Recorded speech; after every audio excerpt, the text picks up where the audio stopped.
You're listening to the Nothing Podcast with Nobody Important, where a group of nobodies speak to an actual somebody. And now your hosts, John and Frank. 大家怎么样? Yeah, that's right. What's up, everybody? Yeah. John, I didn't know you were so fluent in Mandarin. Oh, I'm a Mandarino, baby. I'm speaking it big time now. What's your favorite oranges? Mandarin. Nice. All right. So we got a great show today, everybody. Oh, yeah. This is a good one. We sat down with the unicorn herself. Yep. Jillian Atkins. Yeah. YouTube sensation. JJ Says. You might know her as JJ Says. Yeah, hell yeah. Amazing American-born, speaks proficient, in her words, Mandarin. Yep. We learned about her life, living in China, studying in China, being a model, now being a YouTuber, being an influencer. Both here and in Asia. She has a huge Chinese fan base. Sure. And we're hoping to grab some of them for ourselves. We're just here to poach. Yeah, 大家怎么样? You know? I'm ready to tell them. So get out your Mandarin American dictionary. Break open Google and look up all those fad diets. You'll see what I'm talking about. Come eat with me. And spend less time in the discoteca and more time in the biblioteca. And please welcome this week's guest. Hello， 大家好，我是雪莲啊，我有我自己的 YouTube 频道，就是哪一种说中文的 YouTube 频道。What? Okay, so in English that basically means, well, my real name is Jillian, but I go by JJ on the internet, and I have my own YouTube channel where I primarily speak Chinese. All right, everybody, we are here today with someone who is super interesting, and I have to say... It's not me. No, it's not you. It's not me. It's not Danielle. Jillian is so loyal and so on top of things. Jillian, I have to compliment you. Oh, boy. When I okay. asked you to send me a bio 3 days ago, you never sent it. So we don't know what you do. So, it's nice to meet you. What are you? Did you not send it? I sent it to you. Oh, I didn't send it. Well, it's either We're way. flying blind. No, we know enough about you. Wait, I have to say something. Actually, so I was, okay, so this is a story. I actually was so busy. Okay, so I've been editing a lot of videos and filming a lot of things. So I asked my mom to write it for me. And she said, I'll write it for you. And she sent it to me. And I was like, thank you, that's great. Yeah. And then I assumed she sent it to you guys. No, But nothing. she didn't. No. Okay. So, And okay. I said, oh, I'm sure Jillian will send it. Oh, maybe she thinks we need it for the exact moment of the show. Okay. Like a little. Okay. So we usually ask our guests to send a bulleted list. Just give us a little background so we can come up with like a direction here. Okay. And Jillian was like, no, I got it. We made jokes about it 3 days ago. I texted her yesterday. I was like, don't forget that bio. She's like, yeah, no problem. And here we are. So who are you? Okay, so I really did try to put that off on my mom, and then she sent it to me, and I thought she had sent it to you Fine. guys, so I'm sorry. Hey. Anyway, okay, yes, let me... I'm so called out. Okay. It's okay. Let me tell you a little bit about myself. I guess to give a little bit of background, I guess where I start to get interesting is I went to college in Taiwan, and I was a Chinese major there. I really loved it. And then for a few years after that, I sort of floundered a bit trying to figure out who I really was. I worked for a podcast. It was a Chinese language learning podcast called Chinese Pod. Shit. We were going to change the name. That was our good. new name. Okay. No, Good thing. Now we know. It's good that we're not. Oh, it's a good thing. Yeah. Oh, it's a good can thing we you just didn't- preface this by saying Jillian is white? I am. Yes. This is a big deal. Wait a minute. What? She is. I'm as white as they come, essentially. I'm not trying to color Pure you, as but the you're driven white. I mean, snow. No, I am very white. It's true. You're super white. I am very white. I have very blonde hair. If you were to look at my YouTube channel, you would see I am in fact very white. But I went to school, so I went to college in Taiwan primarily because of my interest in Chinese language, and then I came back to New York. I'm originally from New York, and I worked in hospitality for a while. Then I worked at Chinese Pod, a Chinese language learning podcast, and then I basically left and branched off and started working pretty seriously on my own YouTube channel, which focuses mostly on Chinese language, how to learn Chinese, as well as singing Chinese songs. So I would say my primary demographic is people that are learning Chinese and native Chinese speakers that are interested in hearing me sing. Wow. Yeah. So it's not only that you have a primarily Chinese audience, which was my understanding. Oh. It's both. It's people learning it as well. Yeah, well, exactly. So on my YouTube channel, I'm not sure exactly how the split works, but I do have a lot of followers who are primarily interested in my content because they want to learn Chinese. Sure. And I have a lot of people that are native Chinese speakers that just like to hear me speak. Wow. But that's on YouTube. I would say I also have a channel that's on, I guess you could say it's the equivalent of YouTube, but it's in China. And all my followers there are obviously Chinese because no one who isn't a Chinese speaker knows how to Right. And what's that called? That's called Bilibili. Oh, Yeah. yeah. We got to get our show up on there. Danielle, put it in the show notes. Yeah. And then I also have a TikTok and the Chinese equivalent, which is Douyin. That's what it's called. Really? I didn't even realize that it was. I thought TikTok was just like everybody was on the same. So yeah, no, TikTok is the, I guess you could say, quote unquote, westernized version of the app. But the original app is Douyin, and that's the Chinese version of the app. Wow. Do they do like the same things, like wipe the mirror and then you put your pretty clothes on? Exactly. Yeah. Yeah. It's the same thing. They have the same sort of trends. Exactly. Yeah. For the record, your mom is here and my wife, and they're both is. looking at each other and doing their Yes. best fake sexy poses. Yeah, Well, I like it. We can also, I guess we could also say that your mom's could only Nancy, hope. who's been on the show before, season 2. Yes. Yes. Yes. She's a real gem, my mother. She's my best friend, so. Oh. Wow. Yeah. Oh. I know. Yeah, I Are know. you the first ever warm offspring and fuzzy of a moment. former guest? Yeah. Oh yeah. Yeah, you are the first ever offspring. And I'm actually the only one as well. I don't have any brothers or sisters. So Same. Wow. I'm proudly Only one. representing the only Yes. child contingent. Wow, I guess I'll just go. Heck yes. Heck Oh, yes. Danielle too. Wow. Sorry, I'm just gonna go see, I Single guess. children, yes. Woo. Sam, we'll see ourselves out. Oh yes. How many siblings do you have? I know Sam has one sister. I have a brother and a sister. Lovely. Okay. Yeah. Yes, I mean, I'm Well, you quite haven't met jealous. them, I Jill. would, I would like to have a brother and a sister. You don't know them. No, I'm happy They're being an only terrible. child. No, I'm they're great. spoiled. It's fine. That's true. It is quite nice. And I have no college loans. All right, so I'd like to just change Me neither. the That's conversation nice, yeah. a bit. So I have to say, I watched some of your YouTube stuff. Oh, okay. Your mom's in some of the videos. Yeah. You are like a unicorn to me. Oh my gosh. Because you don't see, I've never seen white American girls Okay. speaking fluent Mandarin, right? Yeah, well, it's really funny. I think my standard for myself is different than everyone else, right? I mean, and I think anyone who's learning a second language seriously might feel that way too. I think to a lot of people, I sound really fluent, but I would say, as far as I'm concerned, I feel like I'm very proficient, but I wouldn't necessarily say fluent. Are you still learning? Of course, you never stop. I Right. mean, when you consider even in English, I mean, we can easily open up any page in the dictionary and see a word and be like, I've never seen that word before. Sure, Right? yeah. So of course I started learning at like about 17, 18 years old. So there are a lot of things I don't know. I'm definitely proficient as far as fluency goes.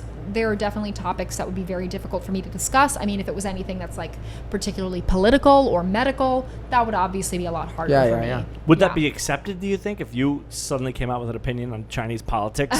Do you think that your followers would be like, all right, stay in your lane, hun? Yeah, exactly.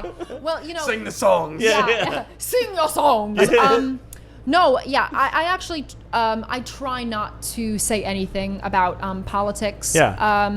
Because frankly, that is quite difficult. It really is when you consider the fact that I did go to school in Taiwan, and there obviously is a lot of friction between mainland China and Taiwan. There is a lot of debate there. So generally speaking, I try to completely stay out of that. Right. I'm not really interested in the political debate. All I really want to do is spread positivity and spread what I consider to be the beauty of Chinese language and culture. So Right. I generally, not even generally, I completely stay Avoid it, right. I completely avoid it. I'm just trying to have a good time and spread positivity wherever I can. I gotta know. I mean, this is the logical question. How did this all start? How? Yeah. Sorry. Because you didn't even start it. You were having some wine. I was having some. You didn't some even more start wine. young. Like you were older when you I started. was. So it's really funny, and I've talked about this a little bit in a few of my YouTube videos. actually was taking Spanish because, you know, as one of the givens. Everyone here as an American She knows. looks toward Sam, the only Spanish person in the room. Where I'm just noting it. I'm not acknowledging it past this. Just like. But Sam nodded very just earnestly. Yes. Yes, I know. Of course, I am Spanish. Must acknowledge. You know, what you have to do is you always have to take a, what is it? It's mandatory to take some sort of a language class, right? In American schools. And it's generally speaking what? Like French or Spanish? Yeah. So I was taking Spanish in high school, and I was doing absolutely miserably. I hated it. I wasn't any good at it. I think I was getting like a C or a D in the class. I wasn't doing well at all. And I was like, okay, well, I really don't want to flunk this class. I'm this close to... What? Your mom's saying you're lying in the background. Okay, so I'm not lying. Maybe she didn't tell you she was failing. No. Mom, okay. No. Okay. So actually, no, my mom brings this up because we were looking at an old report card of mine the other day, and it did say I got a B in Spanish. Oh. And I don't know how, because my teacher at the time actually... Hey, Joe. Yes. Muy bueno. Oh, my gosh. Is that Chinese? Yeah, I don't know what that means because I actually don't speak Espanol. Okay. Yeah, lo siento. No, how would you say that like accurately? Definitely not lo siento. How would you say it like I don't know. Lo siento. I only speak English, guys. Oh, I'm trying to say I'm sorry. Okay, lo siento. Yeah, lo siento. Okay, lo siento. Okay, but no, I did really poorly in the class. I think I did actually end up getting a B, but at one point I remember my teacher did say like you're this close to failing. So I have no recollection of why I got a B. And your teacher was like, so please learn a harder language now. Yeah. Right. Well, like infinitely harder. Well, I hated it. So that was the thing. I absolutely, you know, and I think at this point, because I've already learned Chinese, I think that if I went back to Spanish, I would probably quite enjoy it. But at the time, I really didn't at all. So I said, okay, well, my other options at my high school were French or Chinese. And I said, okay, well, French is like Spanish, but harder because it's equally as difficult as far as grammar is concerned, but pronunciation is harder. Right. So, okay, I'm not going to try French. That's not going to be good. I'm already terrible at Spanish. All right, let me try Chinese. And I went home and I told my mom, I said, okay, Mom, I think I want to switch to Chinese class. And my mom said, you're out of your freaking mind. Chinese is the hardest language in the world. You're going to be, if you think Spanish sucks, you're going to hate Chinese. And I was like, yeah, you know what, you're probably right, but I'm about to fail Spanish, so I'm desperate. And so I guess, you know, I switched over to Chinese that next semester. I mean, I don't know what it was. I was probably like 16, 17, something like that. And I just, you know, I loved it. I just absolutely adored it. Yeah. I don't know. No, I mean... I don't know. I immediately fell in love, and it was nothing like how I initially felt about Spanish. Right. Now, I have to say, first of all, I think the Chinese should be one of the not required or whatever languages that they offer in schools across the board, especially in New York. And it's not now, yeah. at all. And Definitely it should be. Yeah, because you got a leg up, you can conduct a ton of business. Yeah. Like, you know? Yeah. But and like, there's so many, Chinese speakers. Yeah, exactly. Absolutely. And I think that it would help a lot with like the divide as far as communities go, especially in New York. Listen, I make no bones about it. I say it all the time on the show. All of my neighbors on both sides and across the street are all Chinese. Yeah. I have a good relationship with them, thankfully. Sure. But that's not always the case. Yeah. I think that would be a far better experience, and you'd have a better relationship with the people around you if you could communicate with them. Yeah. If I could speak to them in Chinese, 100%. forget it. I mean, again, like I said, thankfully I have a good relationship now. But Yeah. I think that's so important. That, like, Well, you know, it's actually so funny you bring that up because in high school I had a boyfriend who was Chinese. He's actually still a really, really good friend of mine. But it's quite interesting because in high school I would go to his house and I would speak to, you know, I couldn't speak to his parents at that time because I had only started learning Chinese, so we could barely communicate with each other. And it's so weird, like all these years later, I think, because as I just said, I'm still really good friends with him. I think it was like last year or the year before, I went back to his house just to visit. And I met with his mom and his dad, and like I just spoke to them fluently. Wow. And they that's were awesome. shocked. They were like, "Oh my gosh, like I can't believe she speaks." So I think they're still like, they were a little sad we broke up, I think. No, like absolutely, like they are. They're definitely sad we broke up.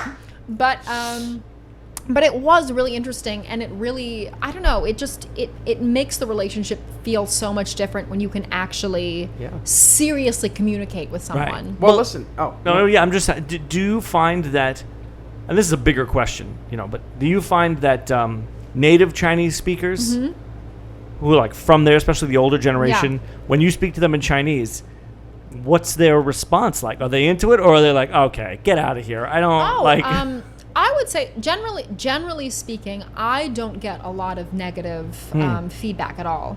Regardless of, it doesn't really matter if it's the older generation or the younger generation. I think for the most part, people are just, I don't know, I think people just generally are happy that you took the time to try to learn. How often do you have to communicate answer with them. questions about it, though? Oh, all the time. They probably always, every time they it's your always person, do. they I'll say always that. Yeah, ask. they always do. Like, they always ask questions. They always say, like, oh, how did you learn? But I would say, interestingly enough, what I found is in the beginning when you first start learning, people are much more, they ask about that way more. Right. Like, they're like, oh, wow, like, your Chinese is so good, this, that, and the other thing. I feel like the more you sort of, the better you speak or the more fluent you are, the fewer questions you get. Right. You just did a video. Well, I don't know if you recently did it with that guy.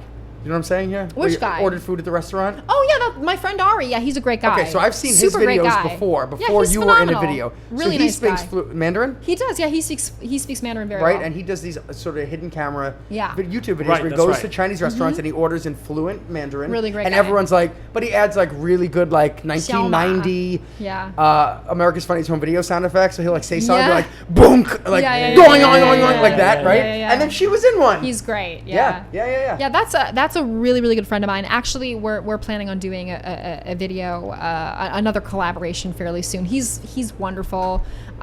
His name is Ari, but his Chinese name is Xiaoma. And actually, I really owe a lot to him because when I first started my channel, which was maybe about 2 years ago, I wasn't working that seriously on it for a while. I only recently started working on it seriously again, very recently. But he was very, very helpful at the beginning. I reached out to him probably about 2 years ago and was like, hey, I'm also starting a Chinese channel. Can we get together and talk a little bit about it? And he said, yeah, 100%, of course. So he was really helpful. He's always been super good in terms of giving me advice, in terms of filming with me. So I would kind of consider him a little, he's a friend, obviously, but he's also a mentor. So I really appreciate, his, just really everything he's had to do with me. I'm very appreciative. He's a great guy. What kind of reactions do you get on social media or on YouTube? Yeah, so it's a good question. Again, as I said, usually the more fluent you are, people react less. I mean, native Chinese speakers, the better you are in a way, the less they react, and I think that's because they want to treat you like a person. Sure. Do you know what I mean? Like, it's a very rare thing on social media. Let's just put that out there. I think it's just like they don't want you to feel weird. Like, if you're speaking normally to them, like if you just go to a restaurant and say, hey, I want this thing and that thing and that thing, they don't want you to feel strange. Like, they're just like, okay, yeah, we'll get this for you. But if you're just starting to learn Chinese, I think that's when they say, oh, wow, your Chinese is so good, because they're trying to encourage you. They're encouraging you. Right. They're encouraging you, and they're like, we want you to keep learning. So generally speaking, I think the response is really, really good. I think people just are like, if you just start, when you first start off learning, people are very encouraging. And when you get to a point where you're like fairly proficient or fairly fluent, they just want to treat you like a normal person and not make you feel weird, which I really appreciate. And as far as social media goes, yeah, I would say the response is generally very, very positive. Cool. Occasionally you get, a troll comment, either from an English speaker or a Chinese speaker. There's always somebody who has something to say. Listen, sometimes people got to be brought down a peg, and that's my job. I get Yeah, on there, exactly. and I tell them, your Well, he has a whole pronunciation is setup bad. in That's his mom's exactly basement, right. And he just pounds away on the keys. I in mean- his mother's basement. Yeah. That's exactly right. You don't want people like me to get too big for our britches, right? So well, I was reading we through some need of your, you. Yeah. I was reading through some of your first of all, we'll just clear this up. I've never commented anything on YouTube in my whole life. I figured. Yeah. I was reading some of your comments last night, and they were all very supportive. Yeah. And there was the one or two odd people who was like, this pronunciation was iffy. Sure. Like, what are you doing? Stop. Get a life, bro. Of course. Yeah, I mean, that's fine. I mean, whenever anyone says, like, whenever anyone says there's an issue with your tones or your pronunciation isn't perfect, I never take that too seriously because obviously I have an accent. I started learning when I was like 17 years old, right? So, I feel like as long as people can understand me fairly well, I'm happy with that. I'm not looking to completely rid myself of my accent. No, and they could be saying far worse things. It's the internet. Let's face it. Could you speak in Mandarin with a New York accent? Like, is that a different thing? Oh my gosh, I really don't think I could. No, I mean, I could speak Chinese with a Mandarin accent, or I could speak English with a New York accent. I don't think I could like put them together. So now I've never heard. There are multiple dialects of Chinese, right? So you speak Mandarin, and what are the others? Okay, so there's really no way to simplify that. The primary dialects of Chinese at this point are Mandarin Chinese and Cantonese. They both are technically Chinese, but there are so many dialects. I mean, there's Shanghainese, there's Toisanese, there's Fuzhounese. There are, I don't remember what it is. It's just the name of the city with knees at the end? Pretty much. It sounded a little racist. I mean, actually, but it's true. It really is. I mean, there are, I don't remember what it is. It's a few hundred dialects. Wow. And so all of these dialects are technically considered Chinese. Right. I just want to cut in. My fact checker here told me there were 141 dialects. Okay, so there were 141 dialects. That's your mom, fact checker. Oh, okay, fact she checker. Just my did mom. 141. And I'm assuming that is that what you're talking about? Now I want to say this. That's fine. You probably so maybe 141. You probably don't realize this. You're missing out on a major part of American phraseology here, because when you read something and don't understand it, you don't get to say it's like reading Chinese, because you do read Chinese. That's true.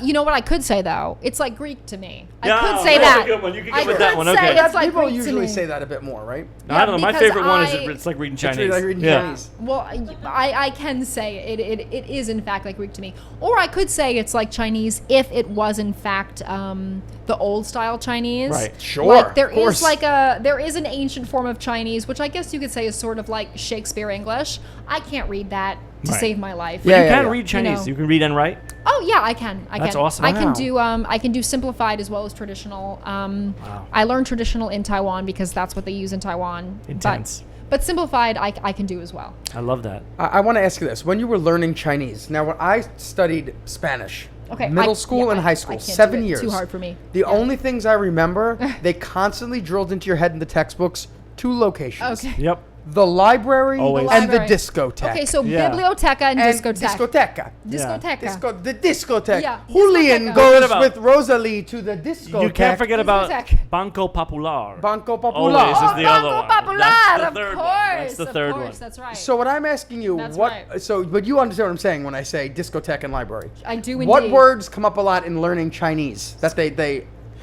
Oh wow, that's a really good question. My mom actually studies a little bit of Chinese too. Mom, what would you say? What are some words in Chinese that come up a lot? Shi. Okay. Well, Sure. that Sure. you mean Sure. is. Well, I mean, Nancy, that's not. Yeah. That's not what we really mean here, Nancy. I'm talking Okay. like discotheque. Okay. Yeah. What about like a weird noun or a weird noun that Well, comes up? if you wanted to say, so I would say as far as biblioteca is concerned, okay, so the Chinese equivalent of that is 图书馆. 图书馆. You hear that a lot. Well, I never heard that in my life. Okay, well, yeah. Well, 图书馆. if you're learning Chinese, They say it a lot. You do often hear, what is it, la biblioteca, the Yeah. library. So that would be 图书馆. 图书. 图书馆. Or I think another one you see a lot is school. So that's 学校. Sure. Sure. What about discotheque? Could we do something like that? That would be 夜店. How did you know that? Because she speaks the language, Frank. Have you been to one of those? Have you been to one of those? I have actually been to a few 夜店 in my day. Hey, yeah. be careful at the end. In Taiwan as well as New York. Oh. Yeah, The New York clubs are the hot ones. The 纽约夜店. Oh. Yeah, 纽约夜店. Yeah. So Yeah. what I'm not going to do is ask you any sort of like, people always ask the curses. I'm not going to do that. Oh, I yeah, didn't think okay. of it. I'm going to keep you wholesome. Thank you. I appreciate that because my fan base probably wouldn't like the Yeah. curses. We course. wouldn't like it either. And I want to put this out there. We have a huge Chinese-speaking fan base on this show also. Is that true? Absolutely not. Oh, okay. Absolutely not. Absolutely not. We might now. But we will. We might now. I know, but we have a huge dog-speaking fan base too. It's okay. We do. It's okay, Momo. A huge barking. That is fan my base. that is my dog. Everyone, I apologize. But no, we don't have a huge cute. we don't have a huge Chinese-speaking fan base, but maybe we will now. Yeah, maybe. Now you will. You're welcome. Yeah, by the way. right. You are welcome. Absolutely. Hilarious. All right, so let's get into a game. Everybody ready for a game? All right. All right. Ooh, So John okay. and Danielle, you're gonna play this too. Okay. Okay. Oh my gosh. Okay. So we usually do a rating game on the show, and John and I recognized immediately that for you to do a rating game like we usually do, what we rate these Chinese things? Look, Yeah. a room full of white people, that's not a great game for We're just us. going to rate these Chinese things. It's going to get dark. We don't have any. We have no place. So it's a bit of a stretch, but I think it just might work. Okay. So your married name is... Atkins. Right. That's right. So Atkins, I think immediately the Atkins diet. That's So what I Jill, think, we're going to yes. have you rate outrageous but true diet fads. Oh my goodness. Yeah. All right, Yeah. here we go. So how does the rating game work? Oh, I don't You know. just rate it however you want and Okay. tell us what you think about it. All right. I'm ready. And you Now- rate it in whatever, 1 to 10, Yeah, and then... Rate it in discotecas. 10 discotecas. All right, here we Wait, go. how do you say 10? DS? Well, let's do it in Chinese. Oh, How about that? 'Cause makes it's why sense. we're here. 10个图书馆. Okay. Good, that's okay, it. yeah. 10家图书馆. Okay. All right, here we go. Now, these are all real. Okay. John and Danielle have never seen these, Nope, so haven't you're seen going to the weigh list. in too. I'm so ready. The first fad diet Okay. is called, and I'll read you a little blurb, the wine and egg diet. What? The wine and egg diet has a complicated 2-week plan that basically boils down to consuming mostly eggs and drinking half a bottle of wine every night with dinner. Well, Danielle, you're on the wine and egg diet? basically a normal diet that's slightly adjusted to make room for wine. That's Danielle's diet. Wow, that is my diet. She's on the wine and egg diet. oh, so Yes. Danielle, how do you rate it? 10 for 10? sure. She loves Yeah. it. John? Wine and eggs. I don't drink and I don't like eggs, so I'm going to go 0. Fair enough. Okay, so I wasn't expecting to get one that was so incredible right out of the Yeah, right yeah, out of the park like that. I actually, my favorite food happens to be eggs. I love a good egg. I eat them every day, multiple times a day. That's it. And I also like wine. So When Jillian said that, it was like we were challenging her, but we weren't, and her eyebrows went up, and she was like, I eat eggs like multiple times a day. Yeah. I'm ready. Yeah, I'm ready for this. I'm very competitive. So you like it?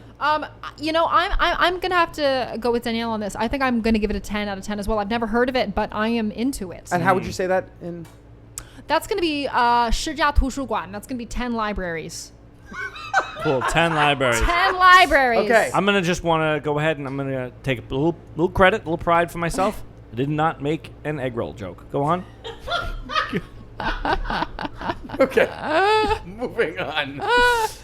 So this is a really divisive one. This is Okay. called the abstinence diet. That sounds awful already. In the 1830s, think I'm on it already. Presbyterian minister Sylvester Graham, who also invented, the graham cracker, What? right? You're kidding. Believed that abstaining from sexual activity, Okay. along with a sensible vegetarian diet, that would literal- lead to weight loss. Oh my goodness. How do we weigh in on the abstinence diet? I'm That's gonna- real.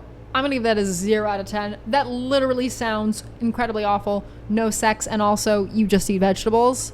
I'm sorry. Yeah. That's a 0 out of 10 for me. Yeah, John, yeah. I'm going to 0 out of say 10. that I was a vegetarian for almost 10 years, and I'm going to go ahead and tell you that that diet does not work. Okay. Right. No. Okay, sure. But you also had a great sexual appetite during that period. No, I didn't. Okay, fine. The answer, that diet doesn't work. Absolutely not. I stopped being a vegetarian once I met Danielle. That's true. He did. Danielle? It's true, I made him start eating meat. It's funny. I actually was I was a vegan for a few years, and I did it very poorly. I thought you looked a little gray. Yes. Yes.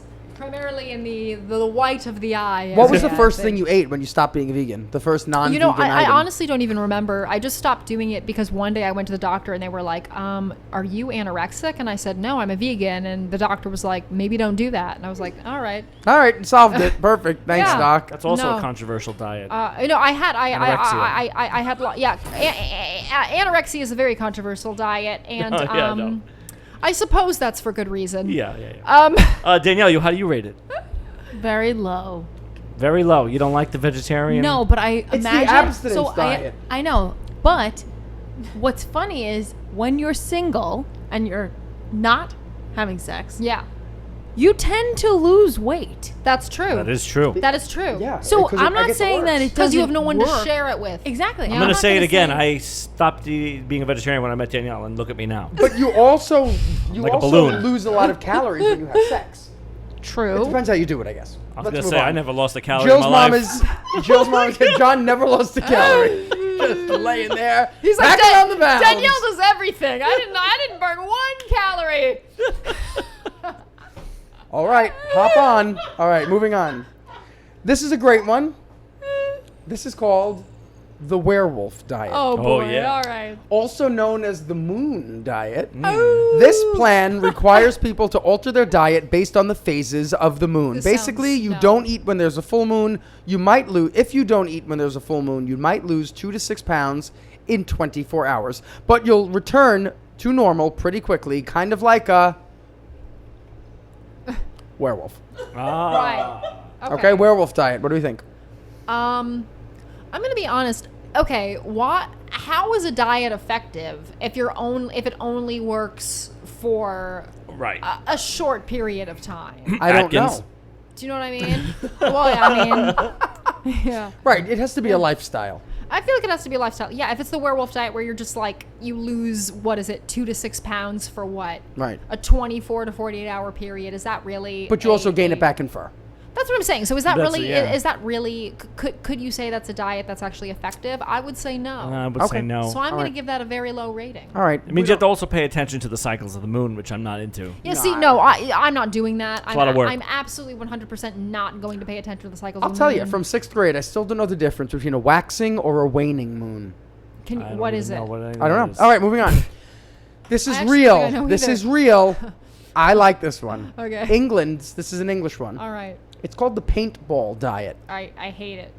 Ready, set, run for your lives. I The wacky hate Brits behind the paintball diet know that nothing gets your heart rate up and burns calories like being shot at. Oh my goodness. People are encouraged to eat a healthy meal plan, but the real meat of the diet is herding people into a paintball stadium and telling them to run. The company says 4 professional marksmen are employed to take aim at slackers and make sure everyone keeps moving. All right. The group even removes all traditional shelters from the stadium so there's nowhere to hide. This allows people to burn 800 to 1,000 calories per hour-long terrifying session. I all mean, right. why? So I'm going to give that okay. If I have to be honest, I would probably choose that above the werewolf diet and the abstinence diet. I mean, Yeah. at the very least, it could be a good story. But you know what ruin I a lot mean? of clothes. Well, you Paint just you keep ruin a lot running, of and if you clothes. stop, they get you. Okay. So that sounds like it could potentially be fun once. So I think I'm with you. I'm gonna give that I'm gonna give that a 5 out of 10. Can you say it in Mandarin? I'm probably gonna give that I would give that 5 星 5 stars. Me too. Me too. Anybody else here? Wuxing. Let's I'm ask with the that. let's ask the ladies here in the corner of the room. What's your guys' preferred diet so far? out of everything you've heard? Wine and eggs. I looked it up. I just looked it up. Okay. She's gonna do it. And She's Sam's going to doing do it. next week. Sam is going to do the wine and Sam, eggs. why is Fresh Direct here with bags of eggs? Yeah, you did that to yourself. Anything wrong? Out of everything I've heard, I'm definitely I literally think I'm already doing that diet. I'm literally already on the egg and wine diet. So. Okay, fine. I I'm mean, into you the just ate a piece abstinence of pizza, one. but I'm not gonna say You anything. are not. Yeah, John likes carrot sticks and Whatever. not sexual intimacy. Okay, here we go. I'll play a video game or Nancy, are something. you interested in any of these? MMOs all around. Yep. These are the worst diets. Okay. Well, I have more. I have more. Oh, good. Maybe Okay. This one we love. Okay. Okay. Okay, Here we go. we are ready. And this one is Jared Fogel's Subway diet. Oh, no. Not Jared touching that Fogel's- one. He was. nobody's Okay, forget about what he did. Let's Well, talk actually, about what he ate. I actually think it was proven that he didn't do it. Oh, it's not real? I think they said he didn't do it. The yeah. diet or the crime? The crime. Really? I think he did the diet. You saw that weight I loss. don't know. He's.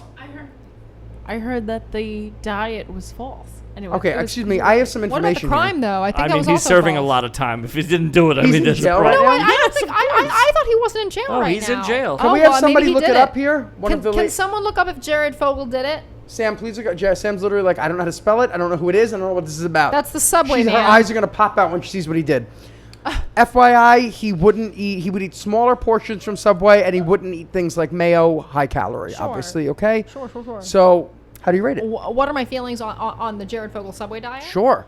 I would say that's actually quite easy for me. When I was living in Taiwan, actually, I remember there was a Subway right by my apartment. And so there was a period of time where I was like so busy studying, I would basically just get a Subway sandwich and just eat that in a day. And I would never get mayonnaise or anything like that on it because I don't like mayonnaise. And that worked out quite well for me. So I would probably give that like an 8 or 9 out of 10. I actually quite like the Subway diet. So you support the Subway diet? I do. Wow. I don't Wow. support Jared Fogle Oh. per se. But I do I found the support answer. the Get that on record. We want that on record. We of want that on course. record. But I Of do course. support the Subway diet. You're not a And Fogle apologist. I would say at this point, well, I'm not sure. What is the verdict the on first him? line on Wikipedia is Jared Scott Fogle is an American former spokesperson for Subway restaurants and convicted sex offender. All right, so No, Could you tell us that in Mandarin? No, what? oh my gosh, I don't know. Actually, I don't think I know how to say convicted sex offender. Hey, in That's That's Mandarin. probably good for the thing. best. That's for the One of his constituents was Okay. recently overturned. All right. So that's what it is. Well, I'm gonna say I am absolutely 100% not a Jared Fogle apologist in Cool. that case. Well, we Okay. do like Dan Fogler. We just want to say that. Dan Fogler. Who's Dan that? I know who that Fogle? is. Dan Fogler's an actor. Oh, I yeah, thought yeah, you meant sure. the guy that sang Who's the guy that sings Longer Than? That's Dan Fogelberg. Dan Fogelberg. He's the one that sings Longer Than There Have Been Stars Up in the Heavens. You're that guy? No. Okay, well, Did he write he's- that song on an elevator? Um, Okay. It does sound Yeah? like an elevator song, but it's actually a very romantic love song, and I'm offended. So Well, we're all on the abstinence diet, so that means nothing to us. All right. We have 2 more. These are the good ones. This one's called Fletcherizing. Now, Okay. it's a fabulous name. You know what this is? She Ew. does. Okay. how do you know this? You know, this is what I'm going to I read don't it know right why from she this. knows this. You Okay. know how your mom told you to chew your food thoroughly before eating it? Oh, She no. was onto something, at least according to Horace Fletcher, Horace Fletcher, who coined the term in the 19th century. Basically, you chew your food 100 times before you swallow it. Oh, yes. Every yes. time, Yes. 100 times. Yes, That's the yes, Fletcher yes, diet. yes. I give it 2 and a swallow at most. I'm not even kidding. I don't even taste it most of the time. 100? No. Oh my god, I'm eating full burgers like a cartoon. No, that's So you like it? Let me think about that for a second. There actually was a period of time where I really did try to, not 100, but I would probably try to like chew it at least 50. I would try to eat my food slower, maybe chew 50 to 75 Is times. that because you saw something on Full House once, like I did, where Danny Tanner said to do it? You know, I don't think so. I think it was probably because at the time I was living in Asia and I was modeling, and when you model, they really emphasize how thin they want you to be. So I was just trying to eat less. Really, is what it was. Let's get Yes. into that after the last one. Yes, Can we yes, get back yes, into it? yes. All right. So here's- I definitely rate that very lowly. It was awful. okay. Now this is literally the worst one, Okay. and this is dangerous. We're not advising this. Nope. This is the cotton ball diet. Oh my gosh, I've heard of this. What are we all afraid of? Here's What is how that? it goes. What reaction is that? Instead of eating, you chow down 5 cotton balls dipped in orange juice, lemonade, or a smoothie as a meal Yeah, to yeah. make you feel full. You've Yeah. heard of this? Obviously, that, yeah. this blocks you up also, and you can poison yourself because cotton balls have chemicals in them. Yeah. So I'm assuming we love this. 10 out of 10. Just Yeah, kidding. good. I mean, I've chewed a cotton ball before. Oh, it makes me nauseous even think about it. Yeah, it's like fun. I've actually I've heard of it. I know people that have done things similar to this, or that lemon cayenne pepper diet as well. Where it's What's just like that? you just drink a little bit of lemonade with some cayenne pepper. That's all you consume. That's it. Yeah. Yeah, you're supposed to do it for 20 days Yeah. straight. Yeah. Yes. Yeah. Horrible. I mean, it sounds similar. The cotton Sam, ball stop diet. fresh directing lemons. Okay, so it was a great game. Yeah. Great, thanks everybody. Thanks for Yeah, playing. yeah. So anyway, don't advise. No cotton ball diet. It's not healthy. Everyone. No, Definitely no, not. it's Don't crazy. do it. Eat like What a are you- normal person. Of course. What are some things that you feel the culture about the culture that resonate with you? Like, Okay. we always look at, Danielle and I look at like in the Mexican culture, like Day of the Dead. We love So that. cool, And we're yeah, like, that's really so cool. something that we latch onto, and we think that's a really cool Mm-hmm. tradition. What's something that you, or a few things or whatever that you have experienced there that you're like, that's cool? Yeah. So what I would say is generally speaking, this obviously, isn't it's not to say every Chinese person is like this at all, but overall what I found is there is, generally speaking, an emphasis on family values. There's an emphasis on family values, and there is an emphasis on getting a good education.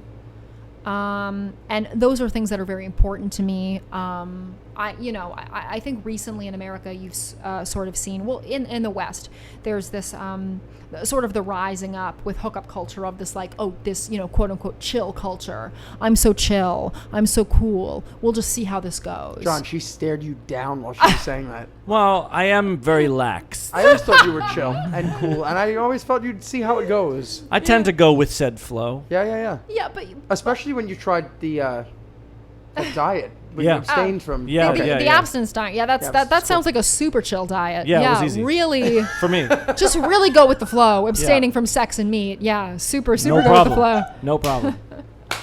Anyway, you were saying. So, I was saying I think you see that a lot with the rise of hookup culture in the West. There's this emphasis of sort of individuality and doing your own thing, and there's nothing necessarily wrong with that. But for me personally, what tends to resonate more with me, especially at this particular phase of my life, it is more sort of a culture that's more oriented around family. There's structure. Yeah, structure. There's some sort of a structure. Exactly. Yeah, absolutely. Exactly. Where it's not all sorts of willy-nilly, everybody doing their own thing. Exactly. Which is nothing wrong, like you said. There's no, nothing wrong with that. exactly. But it definitely lends itself to a bit of order. Sure. Yeah. Exactly. In life, where that sort of. I always say, like, when you choose a career, it's like, oh, I could be a doctor where I can follow this step, this step, this step, although it's hard, and be a doctor. Or I could say I want to go be, I don't know, a frog wrangler or something. And, like, what are the steps? You had to come up with the profession. I came up with You frog came up wrangler. with frog wrangler? Intentionally. Don't look at me like it was a mistake. Danielle was like, wow. it's such He's a good like, one. I've thought about this. But I can't Frog follow wrangler. those steps. I don't know what the steps are. Whereas out there, it's more like, here are the steps. You can do something, but it's Right. more Yeah. a rarity. Yeah. Yeah, I don't know. There's nothing wrong with that. Yeah. So that's really interesting. That's something that Yeah, I mean, I think it's just one of those things where I think that there's a time and place for sort of both perspectives in terms of how to live your life. But I think at this point in my life, because I am married now and we are considering having children soon, I think that particular element of Chinese culture really resonates with me right now. Just that particular value of making sure to treasure your family. Of course. What are hot spots people should hit up if they're there? Oh my gosh! In Taipei or in Beijing or Shanghai or where? Where did you live? So I lived when I was really living there in college. I was in Taipei, but that was quite a long time ago now. So I don't think any of the places I probably frequented are even The around dive anymore. bars. They're probably not even around anymore. Right. They have dive bars? They do actually. They do have dive bars in Taipei. Yeah. That's not really a dive bar though. I didn't say it was a dive bar. It's just a place. Yeah, I would say the main place to go is there's a night market called Shida Yeshi, and then there's also Shilin Yeshi.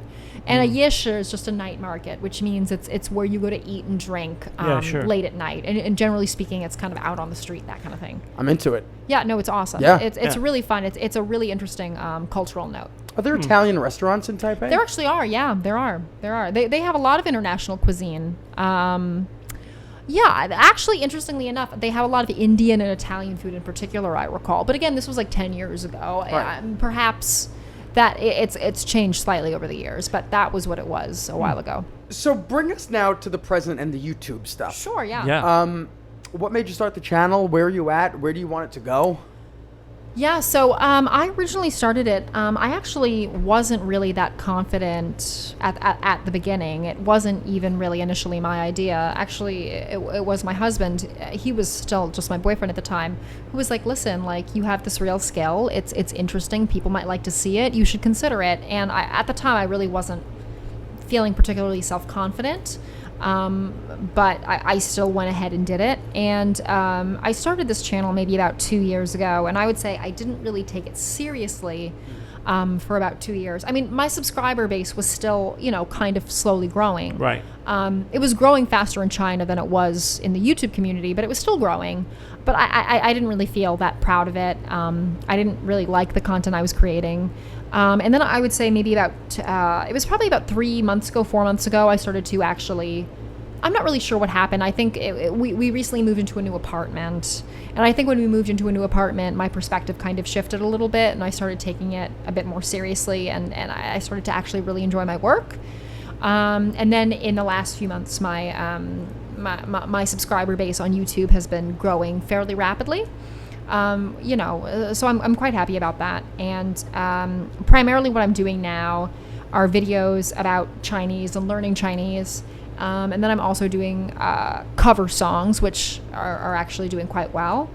Chinese cover songs. Right. And I would say it's going really well. I mean, it keeps growing at a fairly steady pace. But I would say, as far as what I'm looking for in terms of the future, this is my career now. Right. So I just want to keep growing it. Yeah. I'm hoping to get. I'm just hoping to get to a point where I can really make a super decent living off of it. Absolutely, yeah. And it seems like it really is going in that direction. I've had a few people reach out about different sponsorship opportunities. Send them our way. So it's been really, really great. And, it's just really nice because as someone who was really not very confident about my ability to get noticed as far as the internet goes, it's really encouraging, and things have been going really well, and it's really nice to get that positive feedback and that encouragement. And I'm really enjoying it now at this point. Would you say that you have to tailor your content to the market that you're marketing to? Like, like you said, you have a lot of fan base in China. Yeah. So what they find funny, and you know what they find interesting, Yeah. and you know what they would not be cool with. Yeah. Mm-hmm. So have you found that you've had to tailor that? Oh, of course you do. Yeah. I mean, you definitely do. And I think you could say that for any influencer. They kind of have to tailor what it is they say. Like, in my personal life, the things sometimes I talk about with my friends or the jokes I make, of course I'm not going to, say that in videos because, you never know who's watching. Maybe there are kids watching, But you have to have your finger on the pulse of Chinese culture. culture. Yeah, to know what the trends are and things definitely, like that. Definitely. I have to pay attention to that stuff. But as far as tailoring content, I would say what I found to be the case so far is when you're dealing with YouTube, which is primarily an international audience, they really like seeing videos about learning Chinese, and they really like seeing cover songs. As far as Chinese internet goes, so that means like the Chinese equivalent of YouTube, they really enjoy things like vlogs. They really like vlogs where you speak in Chinese about living in the West. Wow. Yeah. So you're doing that too? Yeah, I do that too. Because they're curious. Yeah. Yeah, they're curious. What life is like. Yeah, of course, sure. exactly. And when you can explain it to them in Chinese, they really enjoy that. Because who's going to tell them? Honestly, they'll Exactly. believe you. Who's going to? You're Yeah, there. exactly, right. exactly. So I do tailor my content. I tend to know what will do well, on the Western side of the internet versus the Chinese side of the internet. So you release two separate things, or do you put them both? You just put both? They're both on the same channel. Usually on YouTube, what you can do is you can create different playlists. So I'll have one playlist that'll be like, study Chinese with me. And then I'll have another that's like eat with me and vlog with me and sing with me, Okay. And so then you got to stop. What is eat with me? I got to know. Oh, eat How with did you me. not jump on that? What is eat I'm with thinking. me? I'm considering. I was like, oh my god, wait a minute. Different content for different platforms. Yeah. I got to delete our YouTube channel. It's just our episodes and still images. So, Eat With Me is basically just, generally speaking, that content does better in China than it does here. And that's basically like a vlog. Are you explaining the food you're eating? Exactly. And stuff like that? Yeah. What kind of things do you eat? Usually what they tend to really like to see is Westerners eating some kind of Chinese food.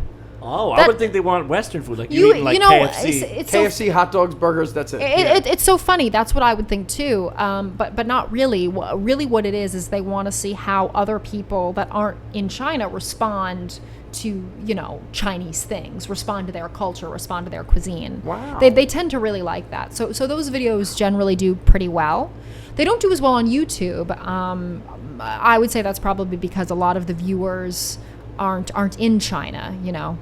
But as far as Chinese internet goes, where they only have access to, you know, Chinese websites, they tend to really like those vlogs that are primarily dedicated to food. And we have to preface also. We have to preface as well. When you say doesn't do as well, we need to say outright that we would take literally any amount of those videos that don't do well. Wow, thank you. Those videos that don't do well, we would use those views. We could take some of those. Yeah, I mean, John and I do eat. Yeah. We do eat with me. We're just eating pizza. But Talk nobody about it. watches. Jill, I want to ask you, what is the pressure like to have to produce this content? Well, so far at this point, it hasn't been that bad. Right. At this point, I've really been enjoying it. I don't really feel I don't feel burnt out. I don't feel like there's too much pressure. I think at some point in the future that could definitely change. Could you lead meditations in In Mandarin? Chinese? Yes. You know, I probably could. Like mindfulness meditations in Chinese? You know, I definitely, Yes. I probably could, because that's actually a big part of the Tai Chi actually has a lot to do with meditation. Meditate with me. Yeah. That's what you call it. Yeah. I want 10%. I haven't. Yeah, I haven't thought of it, but if I ever do decide to start a meditate with me playlist, I'll definitely consider you And please for call that me. 10% cut. 10% cut. I have to say, I don't want to help. I just want the I money. have to say, I mean, coming from, I produce our content, right? And like, obviously, we're not on the same level of viewership or anything like you have. Is like we're like apples and oranges, right? No. But I can still say that, like, from a content creator standpoint, I think the key is you have to enjoy what you're doing, You do, or yeah, else I agree. you're going to get burnt out. Even That's if it's true. working for now, it could still be working 6 months from now. But Yeah. if you're not enjoying it, Yeah. Yeah. you have to change it up, right? You got to do your own thing. When we start to, our rule is when we start to say, oh, we have to do a show tonight, that's when I say, okay, we're not doing a show tonight. We're Yeah. going to figure out something new. And, Yeah. It's you know, happened, sure. And then every time we come back, we're like, oh, this is fun again. Yeah. Right? Because it's different. Yeah. We change things. Yeah. Yeah. But my question about the Eat With Me's I have for you is, are you a snob about Americanized Chinese food now? I'm actually not. No. You'll still eat the I'll still eat the it. sesame yeah. chicken. You like- know, the thing about me is I'm actually I'm not a snob about any variety of food. I like hospital food. I like airplane food. Sure. Did you know that about your daughter? She did. no, but Yes! She knew that. Yeah. She knew that. but a lot I'm of the not picky time, at all. I'm not. American, a lot of our friends we know who are from, Chinese families. They say, "Oh, this isn't They good." say yeah. this isn't right. Yeah, sure. Well, sometimes they'll say I crave it. Like I'll say, I want pizza or I want Domino's. Yeah. But special know? shout out Exactly. Szechuan Delight, which you turned us on to. It's the best. Oh my God, the I bet best. that's But- great. The I think best. Szechuan Delight's probably good. Oh. But so you don't really find there to be too much of a. It's not that I don't find there to be a difference. It's just I don't discriminate. It's just kind of like I recognize there's authentic Chinese food and I recognize there's American Chinese food, and as far as I'm concerned, they're both delicious. When you order Okay. Chinese food, do you order in Chinese? Usually, yeah. That's the best. I usually do order in Chinese. Yes. We went to Ireland with about 10 Chinese people, and we went to a Chinese restaurant in Chinatown in Dublin Okay. because they were missing Chinese food. Yeah. And we tried to order, and one of the guys with us was like, no. He was like, let me do it. I was like, why? And he was like, because they'll give you more if you order in Chinese. Yeah. How was it? He was great, and they gave us good servings, but they would have given us trouble for sure. Oh yeah, it was amazing. Even though we were in Dublin, Ireland. Yeah. I would like to play a game if I can. Yes, please. So I want to play a game, and they don't know about this game either. Okay, well, I'm ready. So what I'm going to do is I'm going to interview you very basic questions. Okay. You're going to answer them in Chinese. Okay. And Frank is going to translate your answers for Why me. do you have to make me the translating? Okay, fine. Okay. Am I going to make it Danielle? As she's talking. No. She's going to answer, Okay, and then got you're it. going to tell me what she Okay, said. yeah, no problem. Okay. All right, Jill, let's look So- at each other. Let's be on the same... Okay. Same wavelength. Let's do it. So, Jill, Yes. let's start with food. How? What are your favorite things that you like to eat? Either American foods or Western foods or Asian foods, or what do you like? 哦、OK， 我先想一想，我最喜欢吃的东西，我觉得我最喜欢吃的就是韩国菜。 Cotton balls soaked in orange juice. Oh, okay. That's very interesting you. you say that. That's very interesting you say that. Thank you. That was apple juice. I always mix the apple one of and the the orange. juices. It was Yeah, apple. it was very, very good. It was actually orange, but you were Okay. you were close. Yeah. You were very Okay, close. yeah. What are some of your favorite pastimes you like to do? Sure, yeah, yeah, You know, of course. we're Oh. quarantine's a tough time. We've talked about so- this before, so Yeah. I probably gonna know what you're gonna say. 对， Yeah. 现在现在我们都在隔离，所以一般来说我在家里的时候会做什么？我先想想。一般来说，我非常喜欢唱歌，我也喜欢看 YouTube 的视频啊，我也喜欢。一般来说，我也很喜欢学习中文啊。 Cool. Like Frank? baseball, going to Yeah. Dairy Queen, I think, and YouTube. I did say Dairy Queen. I You want to did. hit the Dairy Queen and did. go Is on that right? YouTube? That was right. That was Yeah, right. I did say Dairy I- Queen. Yeah. Did you say John Stamos in there? Yes, Dairy Queen and John Stamos. I mean, who could resist either? Am I right? How do you say John Stamos again? The 看电视 Yeah, see, okay, yes. Yeah, that's Uncle Jesse, I think. Uncle Jesse, she Yes, said. Uncle. That's what I said. Yes, Yeah. that was Uncle Jesse. and So, Chinese. so being an influencer, you have to, like I said, have your finger on the pulse. What are some of your favorite trends and things that are going on right now as far as popular culture? Sure, yeah, of course. 在中国吗 in China? Wherever. 我先想想一般来说呢 She's thinking. Yeah. That was actually that's actually exactly what I said. Yeah, That's weird. no shit, Joe. That's what I do. I'm the translator. 我先想想一般来说呢，其实我很喜欢网络上的文化 Sure. 所以我先想想其实比方说呢，在 IG 上呢，在 Instagram 上 Sure. 在 Instagram 上，我很喜欢 Instagram 上的什么的表情包，我非常非常喜欢。而且呢，在中国呢，中国也有他们自己的表情包，但是有时候我不懂，因为呢，我的 I love when you're giving a long answer for our American audience. Great. Yeah, Great. yeah. This is great I'm sorry. airtime. I Thanks, think Joe. this is stop. this is This is we're what we here want. for. This is what we want. Yeah, I'll yeah, slow yeah. down. for. I'll slow We're down. almost done, I'll we're slow almost down. Yeah, OK. 所以其实一般来说呢， Right. That's when you 我 use 很喜欢表情包，不管是中国的表情包，或是美国的表情包，我全部都喜欢 Yeah. Yeah. Yes. She said Lizzo and fidget spinners. That's what I Which said. is weird because That's fidget what- spinners are like from like Yeah. 5 years ago. At Did least, you say right? something about Instagram follow the bouncing ball? No, close. Close. I What? basically. You thought that's what she said. And Oh. I'm sitting here like I'm speaking Chinese. Follow. Okay. I'm sitting here going, oh wow. I'm Okay, I multilingual. know. Oh my gosh, I know why you think I said bouncing ball. I said 表情包, which That's what means you said. Okay, 表情包 in Chinese means meme. What is that? What's the direct translation on that? It literally means so 表情 means expression, Yeah. and bao is just kind of like I don't even know. It's just like an expression. Absurd? No, it's just like expression thing. I don't really know. It's just 表情包. I don't really know. It just Sure. means expression thing. It's funny though because meme is not even a word. No, meme isn't a word, but yeah. So basically, I just said I don't really care if they're American memes, like Western memes, or Chinese memes. I'm just really into meme culture. Well, so Cool. you were wrong, Frank. No, but that was after you said Lizzo and fidget spinners. That was okay, yeah. So I did mention Lizzo and fidget spinners first. Lidjo, Okay. who's Lidjo. part lizard, part Lidjo. Part Lizzo. Lidjo, who is part Lizzo, part Yeah. fidget spinner. There There you it is. There it is. There it is. There it is. There it is. Yes. So that's right. I'll ask one last one. Okay. Yeah, okay. of One course. last one. How that? What would you say is your favorite late 90s sitcom? Oh my goodness. My favorite you want me to say this in Chinese? I don't know how to say late 90s sitcoms in Chinese. Say your TV show. What's your favorite TV show? Oh my gosh. What's my favorite? I already know TV what you're show? gonna say. I already know what you're gonna say. You got to pick something where the answer is not also in English because he's just going to get it right. Yeah. Crap. It can't be in English. I don't Crap. know. So night. I Court? mean, there's a word for perfect and there's a word for strangers. 完美陌生, that would be 陌生, that would be 完美陌生人 is perfect strangers. So you wouldn't have gotten that. No, One but, Day but that's More not your real answer. So what is your real answer? Because I could translate it. My favorite easily. TV show? Yeah. Even now, it doesn't have to from be the late 90s. But I 90s. don't think I I'll- know. I don't think I know it in Chinese though. I'll take the filter off. It doesn't have to be late All right, 90s. fair It enough. could be any show. Any TV show. Gosh, I don't really watch that much TV to be quite honest. Oh with my you. God. What is this? How do you keep your finger on the pulse? I watch YouTube channel. I watch Who's your- YouTube. Who's your favorite YouTuber? Oh my gosh. You. I actually, I really don't want to be. The thing is, like, I am my favorite YouTuber. No, if you answer that question, then you're being biased. Right. one way or No, another. no. Partisan, Okay, we so can't say I it. really don't want to give a basic white girl answer, but my favorite YouTuber is a true crime YouTuber.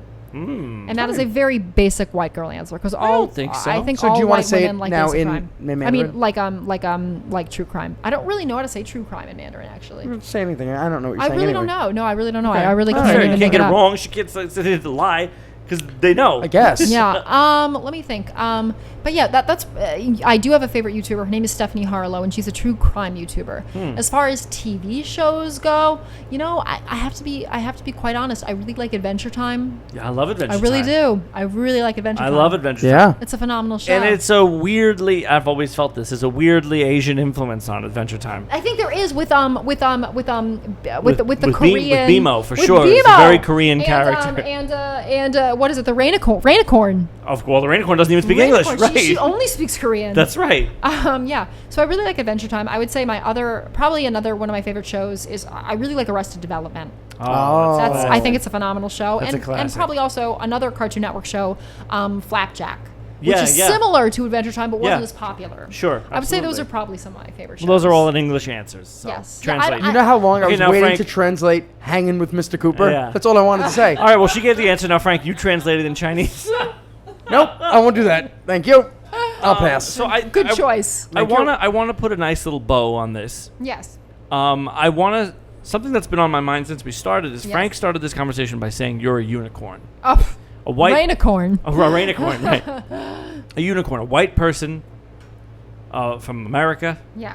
who speaks a fluent Asian language. Almost fluent, she would say. But I would say Right. proficient. Yes, I would Right. say. I would Okay, say very proficient in an Asian language. Yes. Yeah. Now, I think it is only right for me to point out that Frank thinks you're a unicorn, Yes. which must be fairly common because one of the contributors on this very show is a white guy who speaks proficient Japanese. Whoa. Oh, Matt. Matt speaks Japanese. Matt, all We right. have a But guy I forget that Matt speaks who's Japanese. on our show. Oh, He's an okay. Italian guy from Brooklyn who speaks Japanese. He Yeah, does. Heck He does. yeah, Matt. That's Yeah, dope. That's awesome. but so I felt it was only right to mention You're that right. because I Thank know you. people are listening to this episode going, "What about Matt?" Well, Matt's thinking, what about Matt? Listen, Right, yeah. listen, Matt. You are a unicorn among men, and, That's and right. we're so happy to have you. He actually Yes. does have a horn. One. But so what does it mean? What does it mean to you to be able to connect to a culture that in such a way that isn't yours? It's not. You Yeah. know, that's a tough thing to be able to be welcomed and feel like you're doing good in a Yeah. culture that is not your own. Yeah, actually, I would say that's probably as I don't know. I think that's probably the most fulfilling thing of all. Sure. To be quite honest, mostly because it's really hard to explain to people that aren't bilingual. But there are certain ideas that are translated so poorly into Chinese and vice versa. Just if you try to translate certain ideas from Chinese into English, it sounds so bad. But if you can just listen to, if you just understand the language and can kind of like translate it in your head, it's really quite beautiful. So that's really nice. I really like the fact that there are some certain concepts in Chinese, for example, that we just literally don't have translations for. So for example, my mom knows this one. Yeah, this is the one this is the one that always comes to my head, just first and foremost. There's this term in Chinese called moqi. And if two people have moqi, it just means like two people basically can connect with each other without really understanding why or without really saying anything to each other. They just have this kind of like connection. And there are a lot of words like that, actually. So I think that's really one of the most interesting things is that, there are all of these ideas that you aren't even aware that you might have until there's like this linguistic way to define it. Right. Yeah, And then sure. all of a sudden when there's a word for it, you're like, oh my gosh, how of course there's a word for it. How come we don't have a word for that in English? That's it makes brilliant. so much Right. sense. Yeah. Yeah, because language evolved to describe experiences, right? Exactly. So it's Exactly. limited, but we forget that it's limited because we're assuming there's a word for everything. Exactly. We assume there's a word for Right. everything. That's the thing. We really do. And then you hear a word in Chinese or some other language and you're like, we don't have a word for that. And so it's a way to broaden your horizons and broaden your and through linguistics, broaden your experience of the world. Of course, you're broadening your reality. Yeah, also, exactly. You're because broadening that's your reality. Sure. And so that to me is one of the most phenomenal things. And I would say, that is for me the most phenomenal thing of all, and that's why I love languages so much. But I would say the second most phenomenal thing is it's just really amazing to speak with people on a deep level in another language and understand, the human experience, regardless of what language you speak, is pretty much the same. It doesn't really matter where you are. It doesn't matter what language you speak. It doesn't matter really what your cultural background is, the primary human experience in terms of, feeling sadness, feeling happiness, feeling indignant, feeling regret, feeling sad, all of that stuff is so deep within our DNA, regardless of cultural experience or language. And just to be able to experience that with a person in another language is so incredible. And it just really makes that divide feel like it's not even there. Yeah. It's a real connection. Yeah, it's a real Yeah. connection. So I absolutely love it. I would say that's probably the most wonderful thing of all, just feeling like you can really connect with people regardless of what language they use to communicate. Absolutely. So where can our listeners find you? And of course, it'll all be in the show notes. Yeah. But let's plug a little bit. Yeah, sure. Oh, I definitely appreciate it. So start with your home address. Where can I find you? Y'all gonna dox me? So yeah, if you want to find me on YouTube, I would say YouTube is the best place to find me. If you just write in JJ Says, one word, so that's just the letter J says all together, you'll be able to find me. And for Chinese people that are listening, 你可以查学莲说，你就可以查到我。And that's 那就是下雪的雪，莲花的莲，说话的说。And you can just find me that way too. And then on TikTok as well, I have a presence now. I just started. So if you just go on TikTok and type in JJ Says, you should be able to find me that way as well. Wow. Perfect. How do you say, is there a word for podcast in Chinese? There is, but I literally did learn this not too long It ago. actually and I can't translates remember what it literally is. to radio and that nobody listens to. Yeah, I want to hear. No, but Seriously. I want to hear what the name let of me our see. show is in Chinese. Oh, could you tell us? I'm trying to, I did learn podcast, but I forgot. Because we have the word Oh my podcast gosh, how in the could I show forget? title. Yeah, it's 播客. 播客 is podcast. 播 So 客. our show is 播客. the Nothing Podcast with nobody important. Oh, really? The Nothing podcast? So that would be... Always a great sign when your guest doesn't know the name of your show. Oh, please! The guest never knows the name of the show. That would be... 没什么播客 Nothing the Nothing podcast is 没什么播客 It sounds cool when you say it. 没什么播客 Yeah, it's almost like she's like, huh? 跟不重要的人 What did that mean? That means nobody important. Whoa! I Well, love that's that. what you said. That's Listen, what you yeah, want. I That's what gotta you say, said. the That's what real it is. underdog That's what you here, Nancy in the corner, That's true. knows way more than So- we think she knows so about I She the wanna actually planet. does. She To does. sign this She off- Nancy does. knows She a does. lot. To sign this off, I wanted to ask you. My I'm mom putting is you, great. I'm putting you a little on the spot, and you don't have to do it. So I'm gonna ask you to sign us off. I know you sing a lot on your channel, and your mom is here, and you guys sing together. I'd like to welcome in former Nothing Podcast guest, the Broadway legend, as we branded her, Nancy Opal. 大家好，大家好。 Broadway's Back own with us. Nancy Opal, my mother.